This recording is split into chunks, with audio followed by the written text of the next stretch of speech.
5, 4, 3, 2, 1. Bonjour, je suis Rokhaya Solange-Dir, vice-présidente de l'association Shine to Lead. On est ravis de vous recevoir aujourd'hui pour encore un talk Shine to Lead. Le talk Shine to Lead qui sera un rendez-vous bimensuel où pendant 1 heure, nous échangeons avec des experts du secteur du domaine de l'éducation autour des problématiques de l'éducation des filles. Aujourd'hui, nous allons échanger pendant 1 heure autour du numérique, du digital et des réseaux sociaux avec plusieurs expertes et experts, notamment Dior Birima, Karima Grant, et tout ceci sera modéré par Yain Dikoussi. Nous aurons également M. Diao qui va prendre la parole en tant que parent d'élèves et également en tant qu'enseignant. Donc, ce sera 1 heure de discussion et d'échange avec vous, les internautes. Vous pourrez poser vos questions durant le chat et on sera ravis d'y répondre. Donc, je rappelle que la mission de Shine to Lead est de contribuer à la promotion de l'éducation des filles et de tous les domaines qui vont avec la santé, le numérique, le digital, le bien-être des jeunes filles. Donc, c'est un sujet qui est extrêmement vaste et nous sommes vraiment ravis tous les 15 jours de vous retrouver grâce au numérique, comme vous voyez actuellement en déplacement. Grâce à ce numérique-là, on peut se connecter de partout dans le monde. Donc, encore merci de vous connecter aussi nombreux à chaque fois.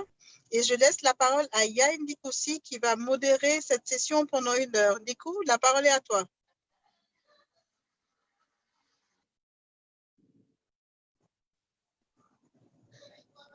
Dikou, est-ce que tu m'entends? Dikou est en mute. Dikou, tu es en mute, tu ne m'entends pas. C'est ça, oui. Bonjour à tous. Merci, Rokhaya. J'étais en mute, effectivement. Bon, on comprendra que c'est une parole qu'on aura prononcée beaucoup ces derniers mois. Donc, merci à nos speakers du jour.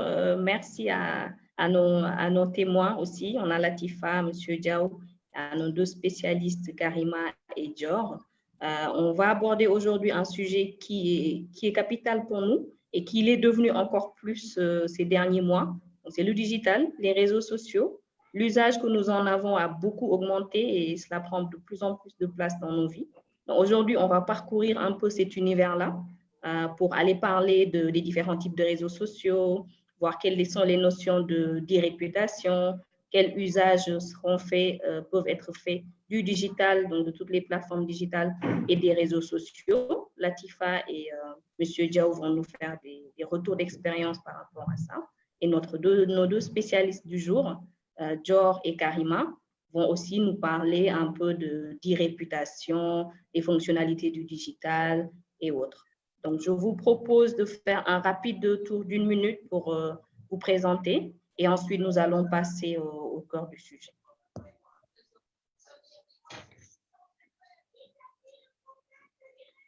Dior, on peut commencer avec Dior, ensuite Karima et Latifa. D'accord. Merci, Dikou, pour cette introduction et bonjour à tous. Je remercie d'abord Shine to Lead pour cette initiative. Je me présente, moi c'est Dior Birima, mais je pense qu'on me connaît beaucoup plus sous le nom de Dior Falsom, mais on me connaît beaucoup plus sous le nom de Dior Birima. Voilà, je suis business developer, je suis entrepreneur et j'ai une forte présence sur les réseaux sociaux. Pour laquelle peut-être aujourd'hui on me donne un profil comme influenceuse digitale pour avoir plus de 40 000 personnes qui me suivent sur les réseaux sociaux. Et aujourd'hui, c'est un plaisir d'être là auprès de Karima, auprès de M. Diao et toutes ces personnes qui sont là pour échanger autour de ce sujet qui est vraiment un sujet capital de nos jours. Ok, bonjour tout le monde. Ravi d'être là, ravi d'être parmi tout le monde, surtout Dior qui est là. Je ne sais pas si vous avez remarqué, on porte les mêmes couleurs aujourd'hui. Ça me fait à côté d'un influenceur. Je m'appelle Karima Grant. Les gens me connaissent bien, je pense, comme fondatrice de Imagination Africa et Cœur Imagination. Je suis aussi cofondatrice de le Cœur Imagination Play Schools. Mon background, c'est dans l'éducation, mais je pense qu'un peu plus large de l'éducation, c'est sur ces questions d'apprentissage. Depuis un bon bout de temps, nous travaillons en tout ce qui est l'innovation et puis aussi de comment on peut aider les enfants et surtout leurs parents. Pendant les périodes de COVID, nous avons vraiment commencé de travailler avec les parents pour accompagner les enfants dans cette période qui est pleine d'incertitudes partout et que certainement que le monde digital qu'on doit naviguer ensemble. So, merci, c'est un plaisir, c'est un honneur d'être avec Shine to Lead. Bonjour à tout le monde. Ravie d'être présente aujourd'hui pour partager mon expérience sur les réseaux sociaux. Alors, je m'appelle Latifa Fatou Aramsi, élève en classe de première S2 au lycée Seydina Limamou Laye et récipiendaire de l'ONG Shine to Lead. Merci.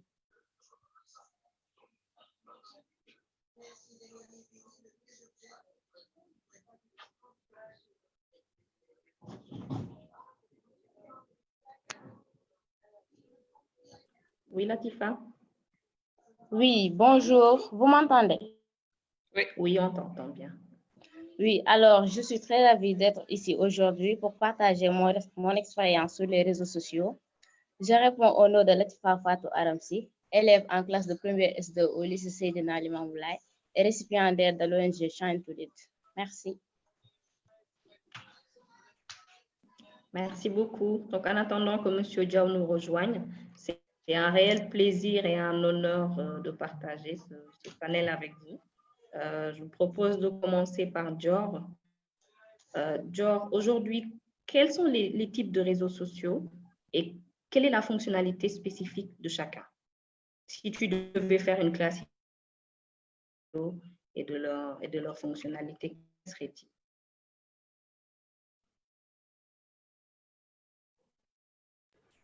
Beaucoup. Aujourd'hui, nous sommes en train de vivre même le sujet, c'est-à-dire les réseaux sociaux. Et aujourd'hui, les réseaux sociaux sont devenus vraiment incontournables. Et là, ce programme en est la preuve. On est en train de faire un panel sur les réseaux sociaux à travers une plateforme qui est Facebook, parce que c'est remis en ligne sur Facebook et Instagram, même si ce n'est pas sur un Zoom.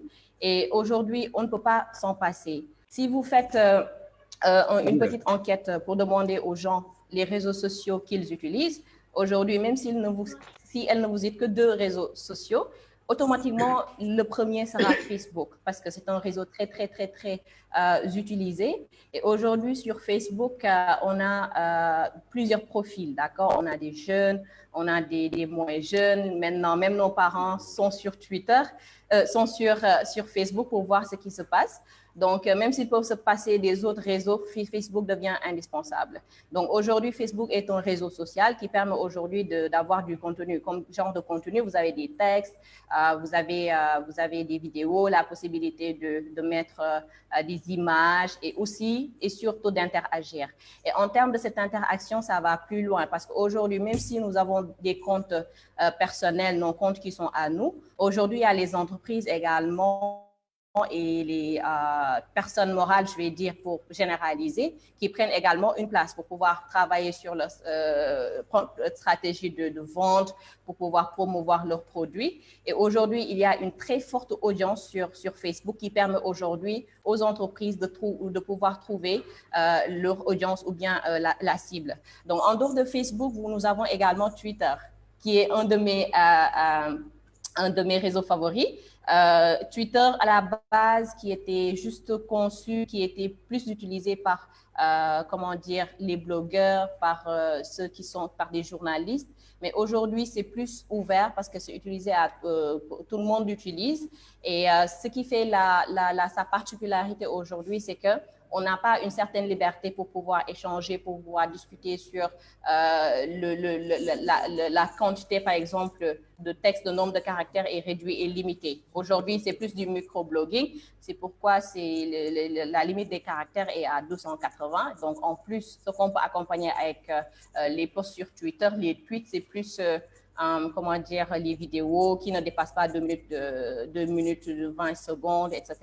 Et là, les fonctionnalités de Twitter aujourd'hui, on a les RT, on a les faves qui qui sont les likes sur Facebook, fav qui signifie favoriser, mais également dernièrement, on a une dernière fonctionnalité qui est la possibilité de faire un tweet en audio. Donc, je pense que ça, c'est une fonctionnalité qui n'est pas encore accessible à tout le monde, mais qui existe. Donc, en dehors de Twitter, nous avons à côté également Instagram, qui est vraiment un réseau très utilisé par les jeunes et qui est un réseau qu'on considère comme une plateforme d'image. Aujourd'hui, c'est un atout marketing que les entreprises utilisent, mais également que les personnes elles-mêmes utilisent parce que les personnes deviennent des marques.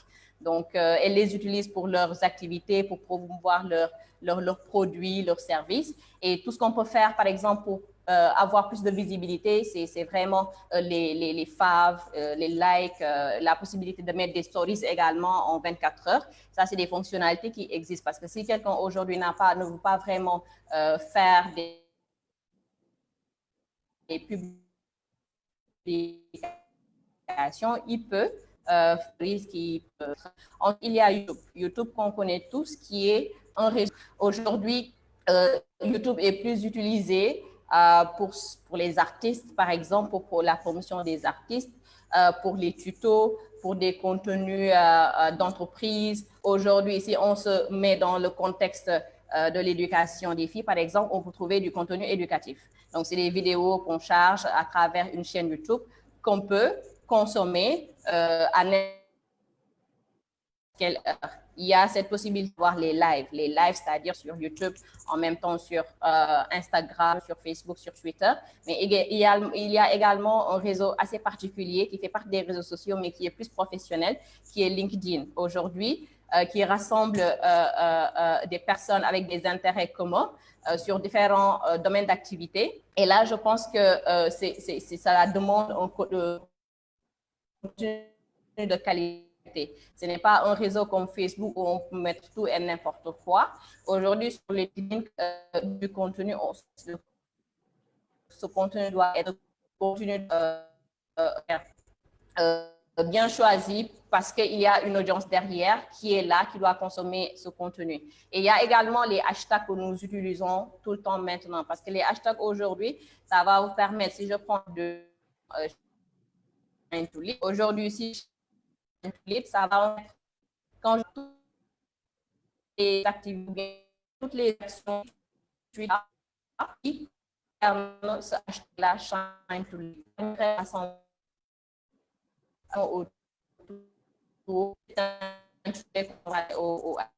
et dans d'autres réseaux comme Snapchat, nous avons d'autres réseaux.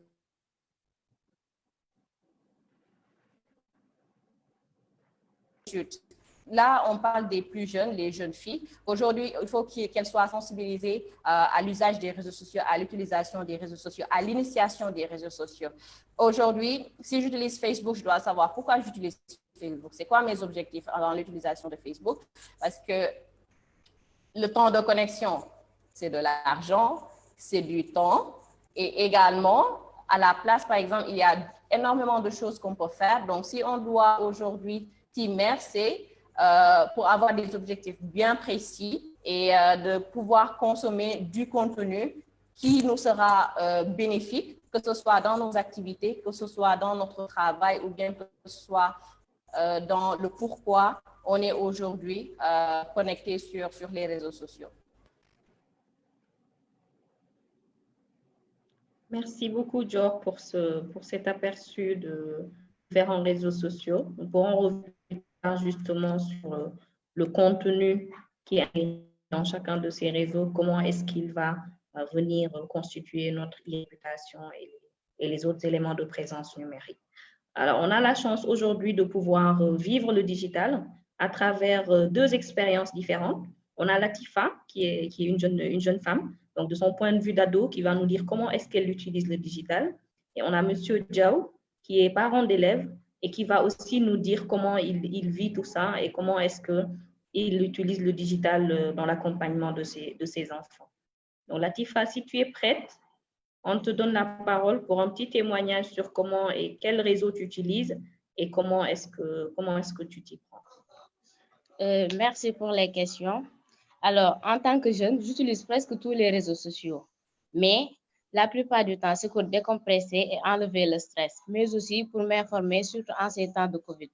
Certains parents pensent que l'utilisation des réseaux sociaux représente un frein à notre éducation, surtout après le scandale de l'application Le Motif.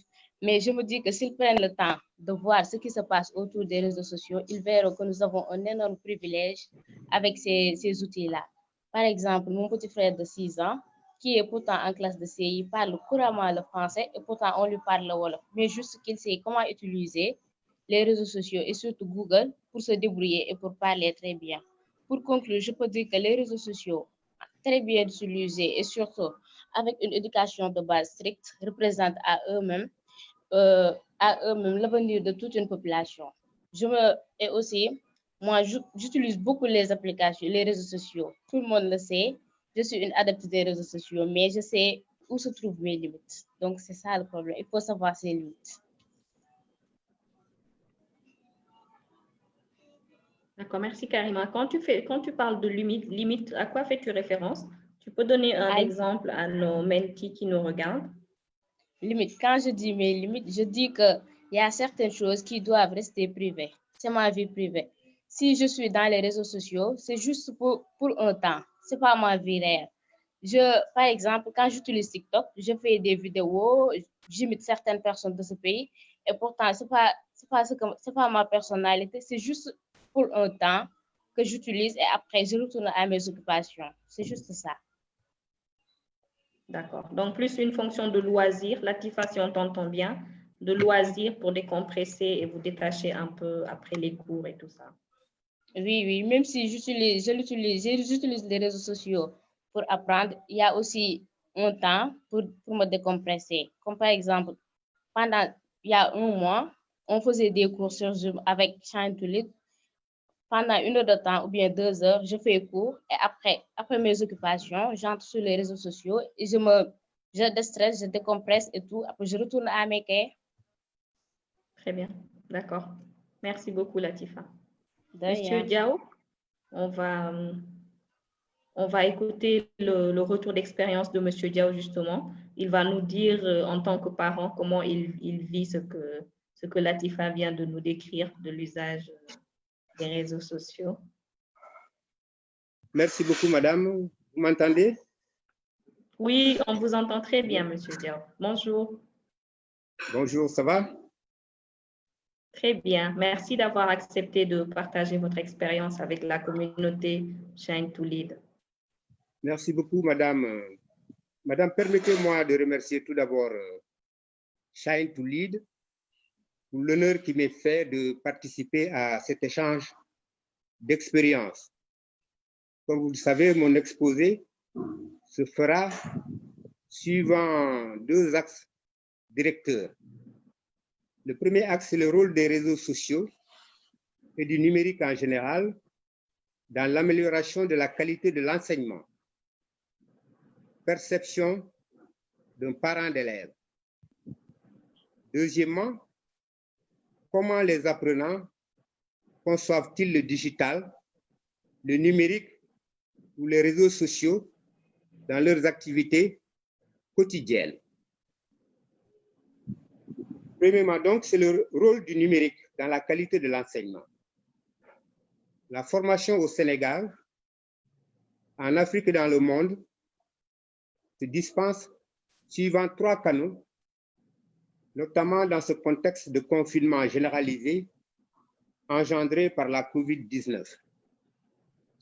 Le premier canal, c'est la formation à distance, dite asynchrone, grâce à laquelle l'apprenant suit des cours indépendamment de la présence d'un formateur. On l'appelle parfois e-learning, video learning, smartphone, etc. Petit b, la formation à distance, dite formation synchrone. C'est la formation à travers la visioconférence à temps réel avec un formateur qui se présente en face de l'apprenant comme s'il était en salle de classe. L'apprenant interagit avec le maître, lui pose des questions, note les réponses. grâce au téléphone, au PC, au laptop, l'apprenant se connecte au site adéquat et disponible dans son carnet d'adresses. Troisièmement, vous le savez bien, c'est le présentiel, c'est-à-dire la formation traditionnelle en classe qui garde tous ses atouts. La deuxième partie concerne la perception des apprenants par rapport à la formation à distance en général, à l'utilisation des TIC dans leurs activités quotidiennes telles que l'apprentissage et les jeux.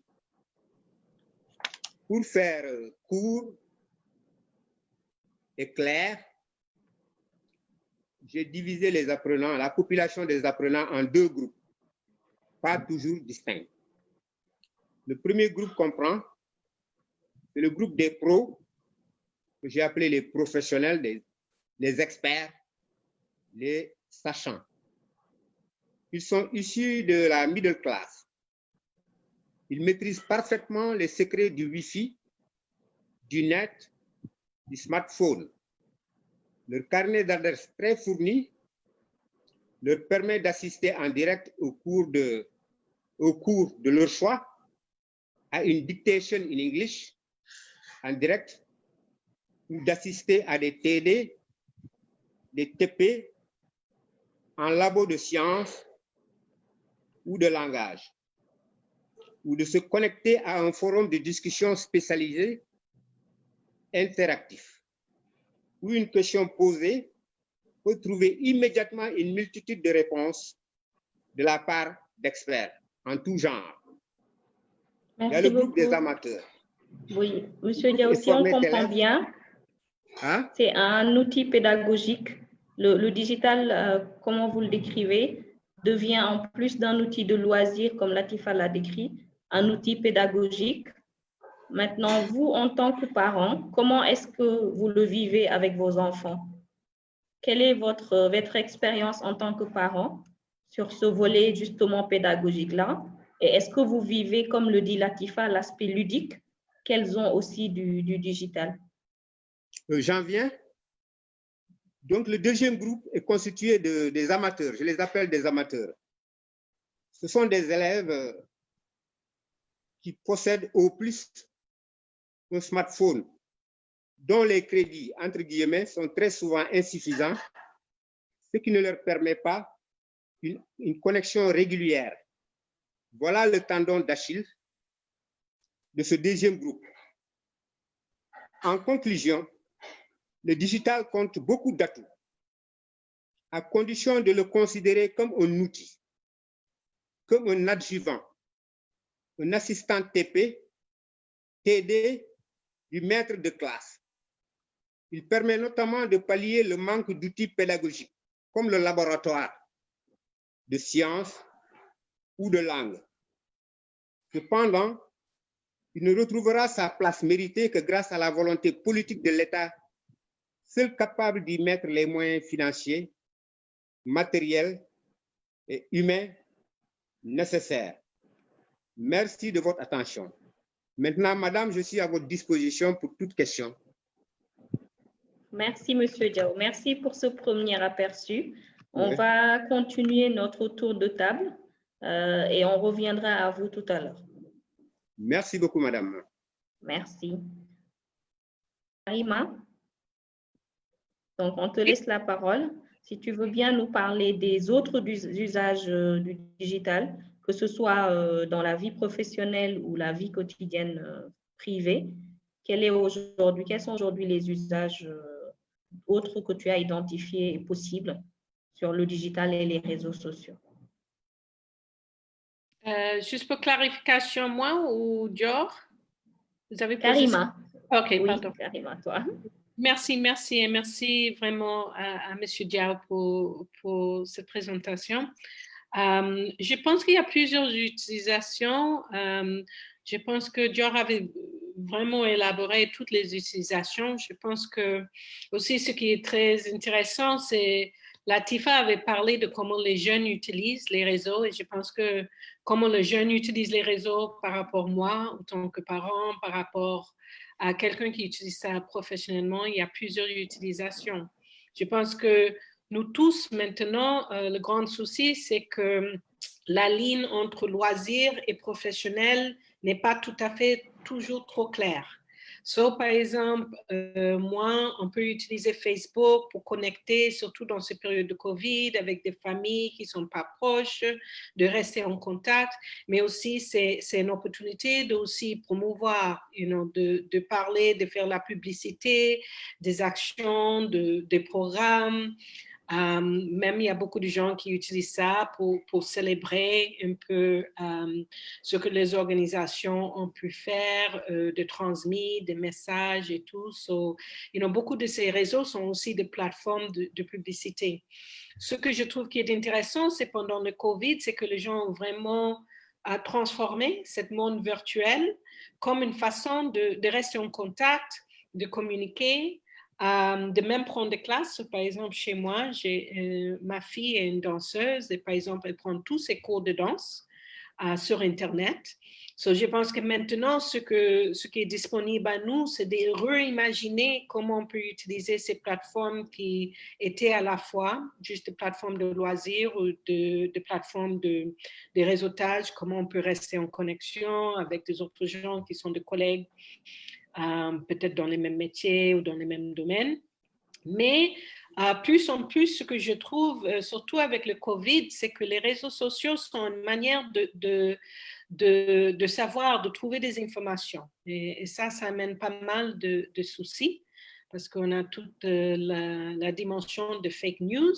Mais par exemple, pour moi, j'ouvre Twitter et dans quelques minutes, j'ai un aperçu de qu'est-ce qui se passe ici au Sénégal, qu'est-ce qui se passe peut-être dans des autres pays, qu'est-ce qui se passe dans des autres pays en Afrique. Et souvent, c'est à travers les réseaux sociaux que nous avons plus un aperçu qu'avec les médias traditionnels. Avec les enfants, je trouve, ou avec les jeunes, ce que je trouve, c'est qu'eux, là-bas, ils utilisent les réseaux sociaux maintenant aussi pour chercher des informations. Beaucoup de jeunes enfants vont y aller sur YouTube pour avoir des informations de comment jouer un jeu, comment regarder, comment faire même un projet ou quelque chose. Et je pense que c'est là où toutes les complications de ces plateformes arrivent. Parce que est-ce que ce sont de vraies informations? Est-ce que ce sont les meilleures informations? Voilà, quoi. Très bien. Merci. Alors, on a une petite question du public. Je vous propose de la regarder, puissiez vous y apporter une réponse avant qu'on puisse explorer la suite du programme. Donc, je vais vous la lire et Dior, Karima, vous pourrez intervenir pour y répondre. Donc, étant donné que les réseaux sociaux sont incontournables, est-ce qu'aujourd'hui la jeunesse sénégalaise est assez consciente que le digital est créateur d'emplois par rapport à leur utilisation de ces plateformes? Voici la question.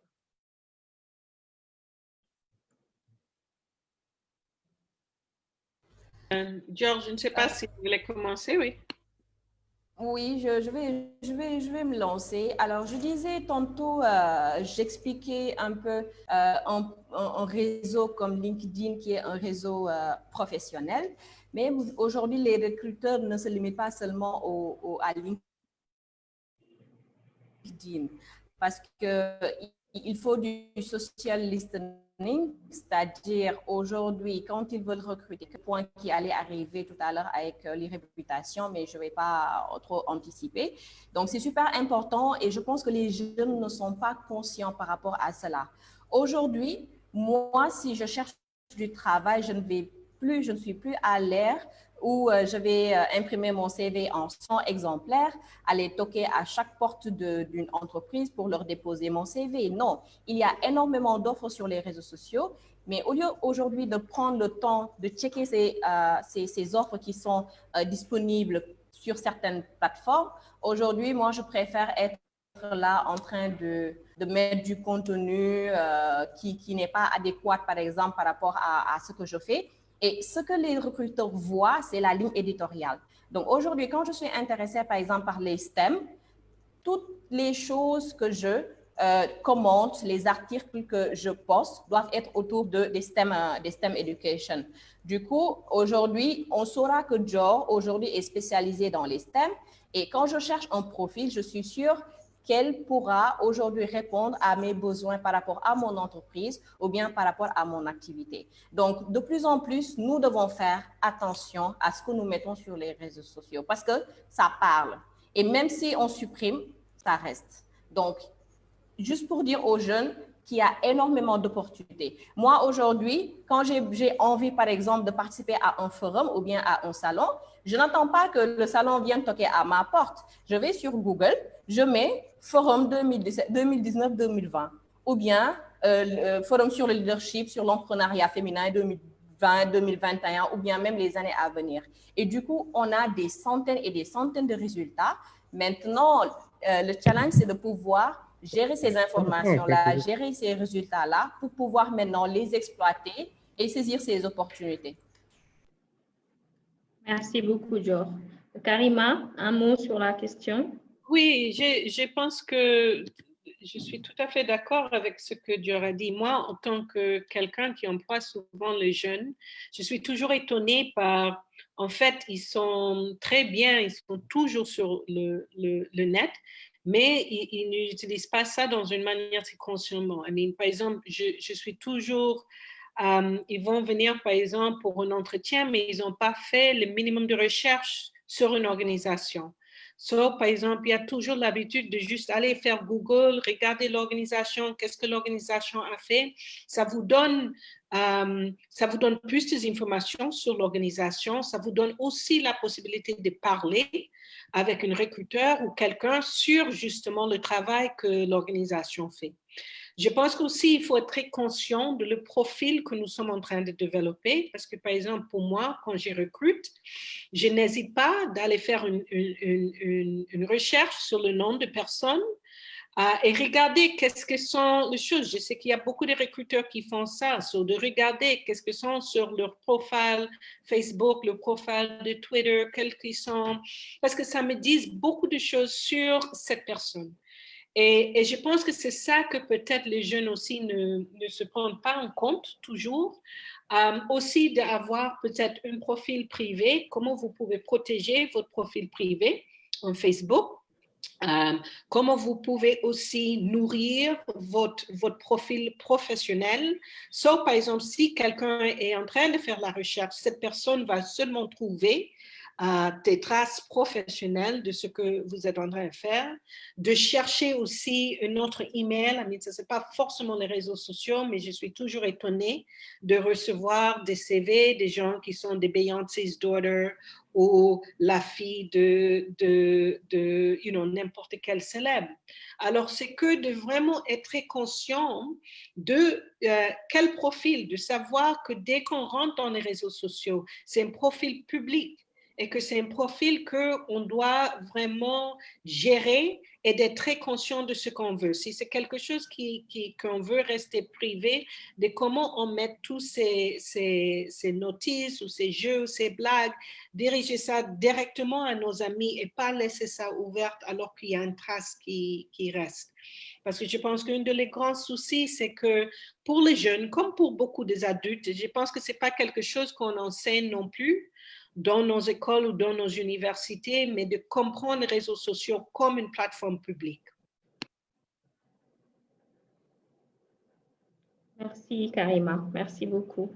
En effet, c'est très clair. Entre ce que Dior dit et ce que tu dis, finalement, on retient qu'il y a une dimension d'information qui n'est peut-être pas encore assez exploitée par les jeunes. Il y a une dimension opportunité en termes d'emploi qui pourrait être mieux exploitée. Maintenant, tout cela repose sur le contenu que l'on met sur ces réseaux-là, justement, pour bâtir un peu notre vitrine personnelle, notre vitrine virtuelle. Et là, on rentre en plein sur le prochain sujet qui est l'e-réputation et tout ce qui est gestion des données personnelles. Latifa en a parlé tout à l'heure, à dire attention, il y a des limites, des choses qu'on ne doit pas mettre sur les réseaux. Dior, quelles sont aujourd'hui justement ces notions d'irréputation et de données personnelles? Comment est-ce qu'on les gère et quels sont les éventuels dangers par rapport aux jeunes? Je ne sais pas si Dior, elle est toujours là. Oui, je suis là. Alors, merci pour la question, Ndiku. Alors, aujourd'hui, on parle de plus en plus de e-réputation, comme nous utilisons tous le numérique, le digital. Et c'est un peu comme parler de web réputation, cyber réputation, réputation numérique en ligne. C'est un peu comment aujourd'hui on nous conçoit, comment on est perçu, comment on veut qu'on nous voit sur les réseaux sociaux.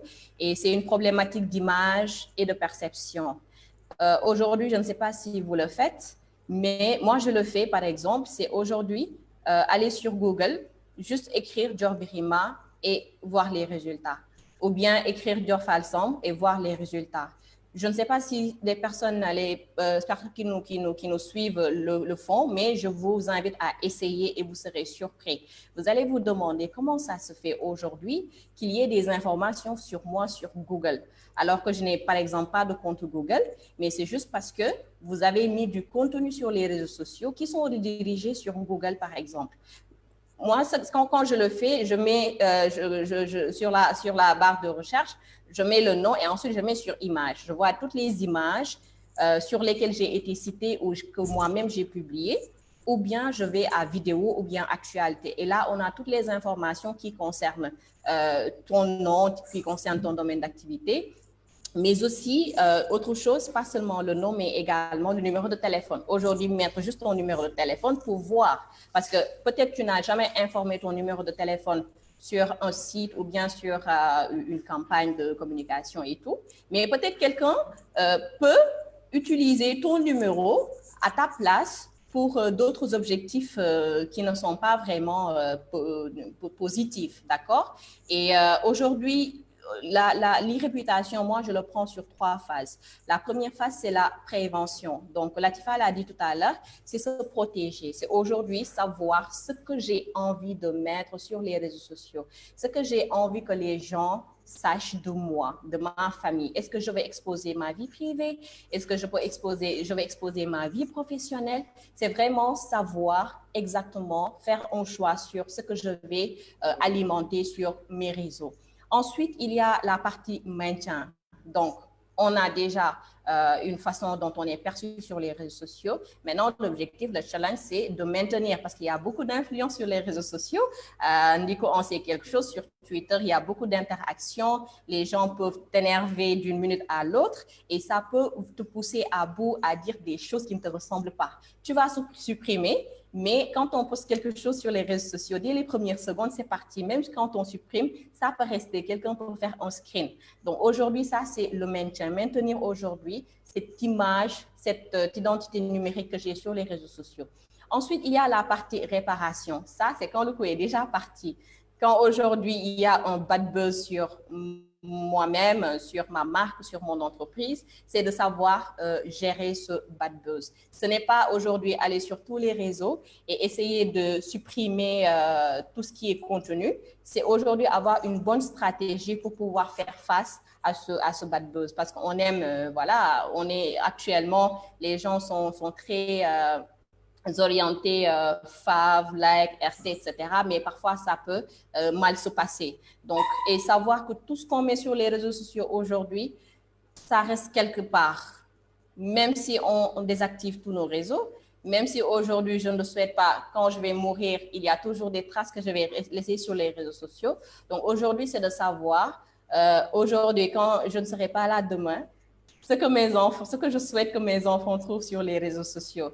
Et en termes de données personnelles, c'est nous qui renseignons nos données personnelles sur les réseaux sociaux. Je suis désolée. Parce que vous allez ouvrir une plateforme, vous allez utiliser un service, on va vous demander aujourd'hui des informations basiques, comme le nom, le prénom, l'adresse de travail ou bien là où tu vis, adresse mail, voilà, c'est ces informations, ça commence par ces informations et une fois le compte activé, ça va plus loin parce qu'aujourd'hui, Ils peuvent, à partir d'algorithmes, savoir exactement vous, ce que vous voulez, vos envies, votre cercle d'amis, à travers les likes, à travers les RT, à travers les groupes dans lesquels vous appartenez.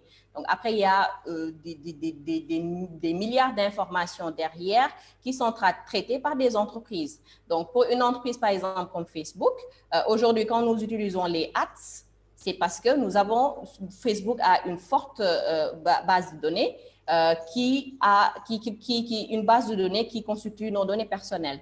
Quand tu fais une campagne sponsoring, tu vas faire un ciblage. Le ciblage, c'est parce que nous avons donné nos informations sur notre âge, sur notre appartenance religieuse, sur beaucoup d'autres choses. Donc, c'est ces informations qui sont utilisées à des buts, par exemple, commerciaux. Autre part, il y a maintenant une utilisation assez abusive, je vais dire, de manière illégale, que d'autres personnes peuvent utiliser, par exemple, pour craquer une entreprise ou bien pour vraiment avoir en fait des objectifs de vous pirater ou quelque chose comme ça. Donc aujourd'hui, nous n'allons pas passer également sans parler des conditions générales d'utilisation. Il y a énormément de plateformes que nous utilisons, énormément d'applications. Latifa l'a dit tout à l'heure dans son argumentaire. Et aujourd'hui, aucun d'entre nous ne dit entièrement les conditions générales d'utilisation. On vient, nom, prénom, adresse mail, numéro de téléphone, j'accepte les conditions. Alors que ce que nous acceptons aujourd'hui, c'est ce qui peut nous nuire demain. Et on ne s'en rend pas compte. Nous le faisons, moi-même je le fais, j'accepte des conditions parce qu'ils font exprès. Ils ne vont pas te donner 30 minutes pour lire les conditions générales parce que tu n'as pas le temps et tu veux coûte que coûte à l'instant utiliser cette application. Donc tout cela, c'est des choses, on ne peut pas s'en passer. Après, c'est ton choix. Les utiliser ou ne pas les utiliser. Maintenant, après, nous sommes également libres de donner des informations que nous trouvons logiques ou pas. Donc, en gros, en résumé, c'est pour ce qui concerne l'e-réputation, les données personnelles. Et voilà, ça ne concerne pas seulement aujourd'hui la personne, mais ça concerne également l'entreprise, parce que l'entreprise est constituée d'un ensemble de personnes, des ressources humaines. Donc, quand on parle de l'entreprise, on parle des ressources humaines. Donc, quand on parle de l'image de l'entreprise, ça passe également par l'image de son staff, de son personnel, de ses collaborateurs également sur les réseaux sociaux. De manière générale, c'est cela dont je pourrais revenir s'il y a d'autres questions assez spécifiques. Merci, Dior. Merci. On va voir du côté de M. Diaw. En tant que parent, qu'est-ce que tout cela vous inspire?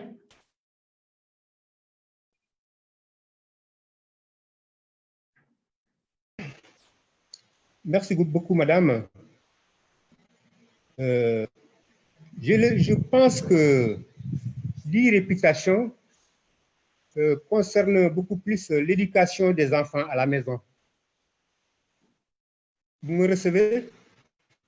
Oui, on vous reçoit très bien, M. Diaw. Oui, l'éducation des enfants à la maison, c'est très, très important.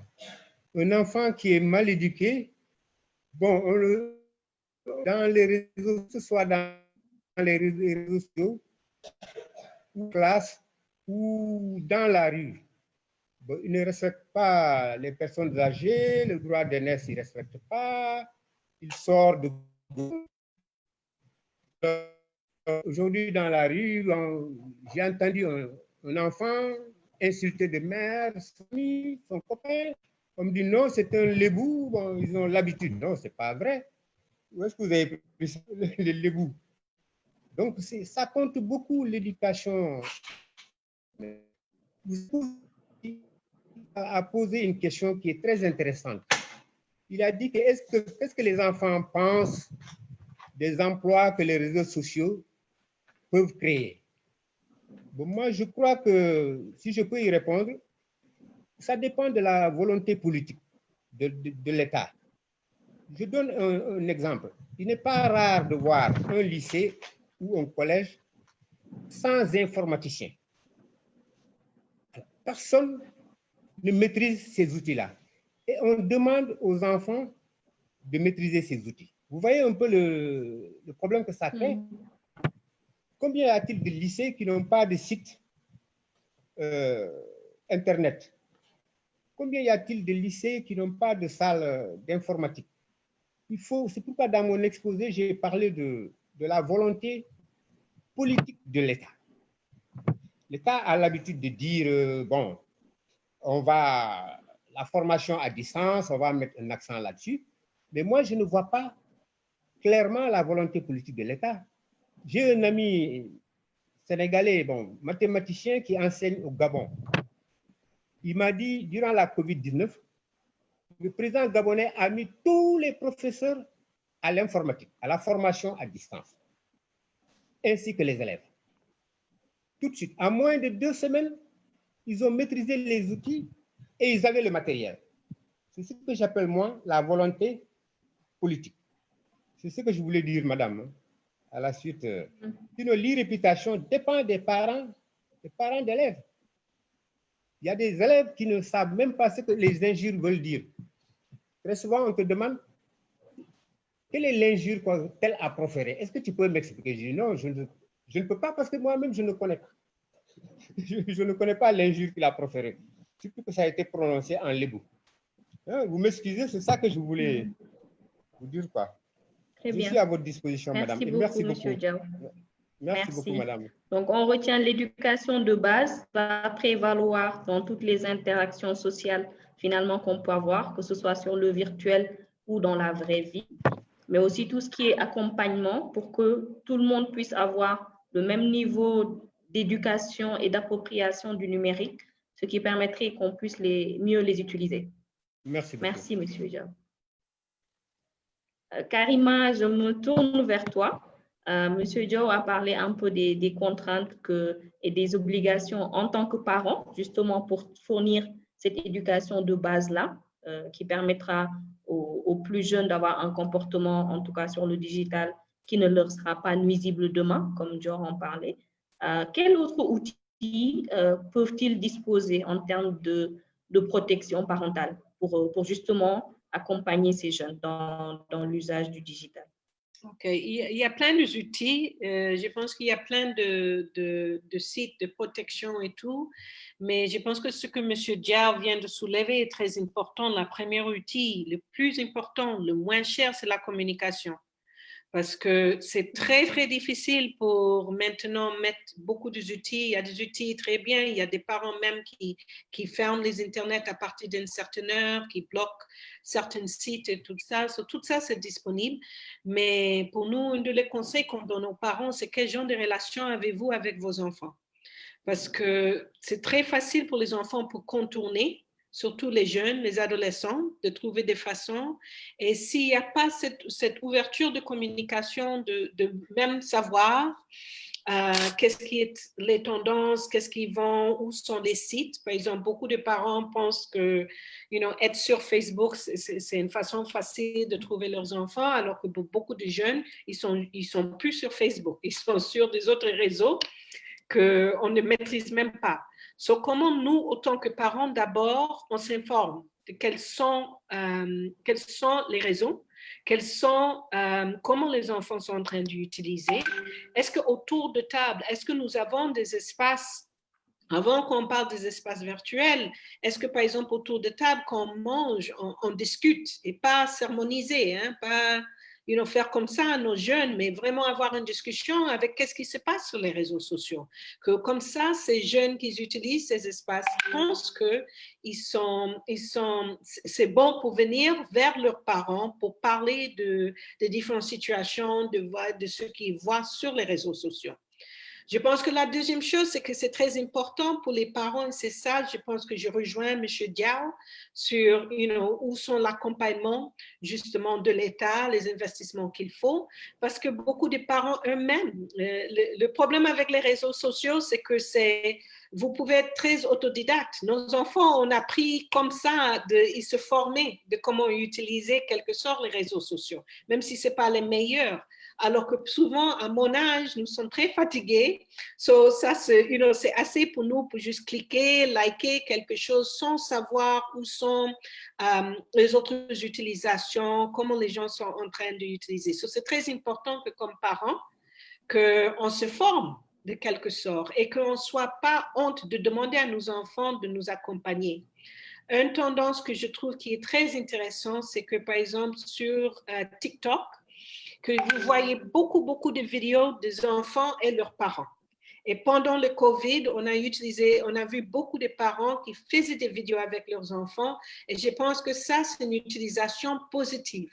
C'est que les enfants nous invitent de venir créer avec eux parce que d'abord, ça affirme à l'enfant la capacité de créer au lieu de juste consommer les réseaux sociaux.